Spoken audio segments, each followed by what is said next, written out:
Olá pessoal, tudo bem com vocês? Hoje eu trouxe uma notícia muito importante para os investidores. O governo tentou aumentar os impostos sobre aplicações financeiras, fundos e até IOF, mas perdeu. A medida provisória simplesmente caducou, e isso significa que, pelo menos em 2026, os investidores, nós não teremos novas taxas. Vamos entender o que acontece e o que isso muda na nossa vida?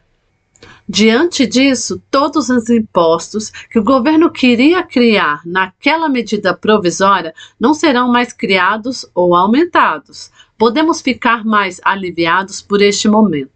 O ano que vem é ano de eleição e o governo perdeu uma grande arrecadação que teria com essa medida provisória, que acabou caducando e ela terá que buscar esse dinheiro de uma outra forma. E se esse assunto te interessa, se inscreva no canal, deixe o seu like, ative o sininho para não perder os próximos vídeos. E deixa eu me apresentar, eu sou Cristina Lopes e este é o canal Economoney. E aqui vamos caminhar juntos rumo à nossa independência financeira por meio dos investimentos. Bora pro vídeo? A MP 1303 pretendia gerar cerca de 17 bilhões em arrecadações com ajustes do IOF e na tributação de investimentos, mas a Câmara dos Deputados retirou o texto da pauta e o prazo acabou. Resultado, a medida perdeu validade. Na prática, quem investe em fundos imobiliários, renda fixa ou em ações, respira aliviado. Não haverá aumento de impostos em 2026. O governo pode até tentar um novo projeto, mas isso leva tempo e existe apoio político. Mesmo com a derrota do governo na medida provisória que previa o aumento de impostos de forma mais ampla, alguns setores ainda sentiram o aumento do IOF, o Imposto sobre Operações Financeiras. Esses ajustes não dependiam da MP, porque foram feitos por decretos, ou seja, por uma decisão direta do governo, sem precisar de aprovação do Congresso.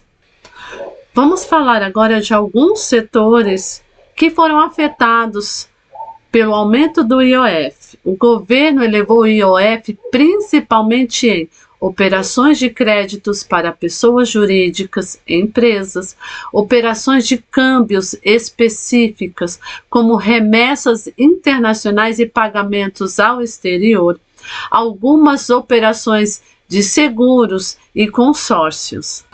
O objetivo declarado foi compensar perdas de arrecadação e manter equilíbrio fiscal, já que a MP, que aumentaria os impostos mais amplamente, foi barrada.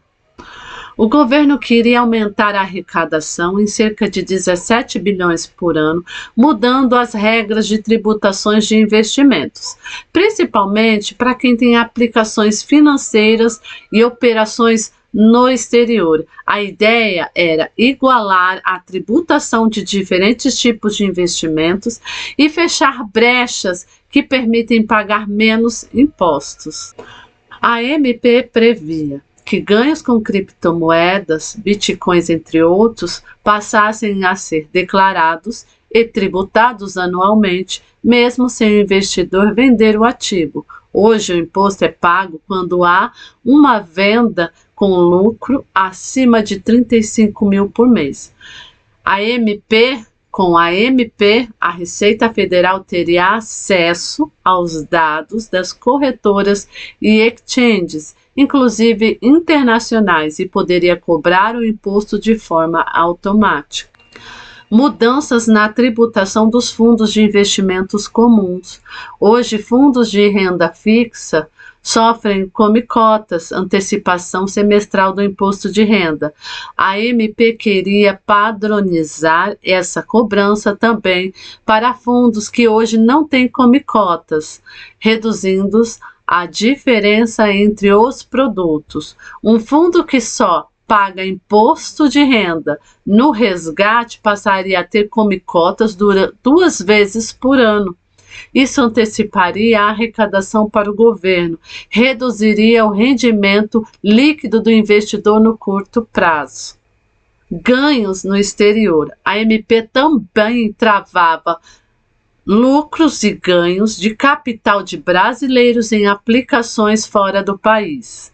Hoje, quem investe em ações ou fundos no exterior paga imposto de renda só quando traz o dinheiro de volta ou vende o ativo.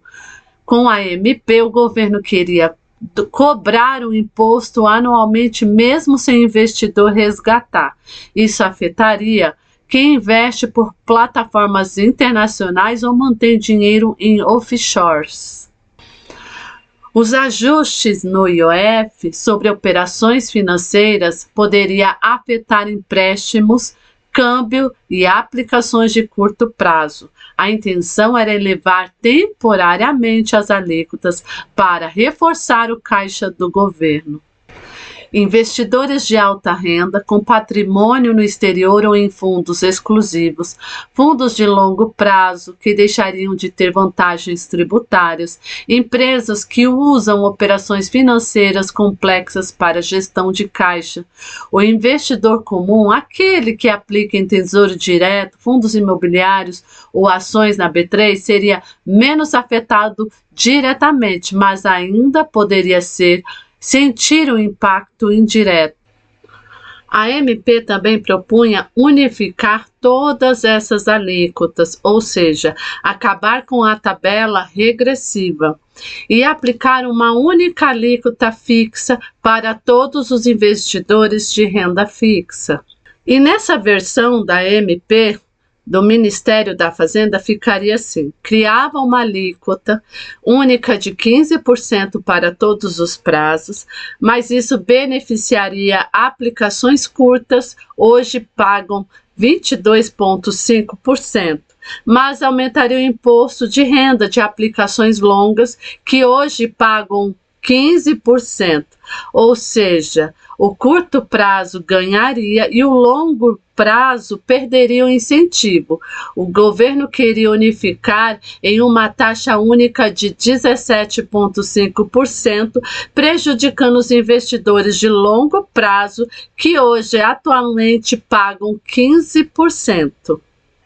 Até as LCIs e as LCAs seriam cobradas 5%, sendo que a LCI e a LCA são isentas de impostos de renda.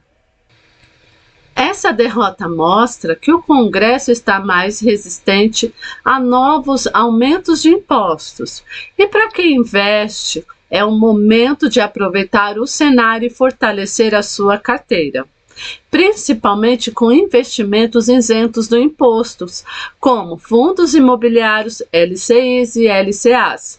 Se quiser continuar por dentro das notícias e entender o que realmente muda no seu bolso e quer saber sobre mais investimentos, já deixe o seu like, se inscreva aqui no canal. Até o próximo vídeo. Tchau!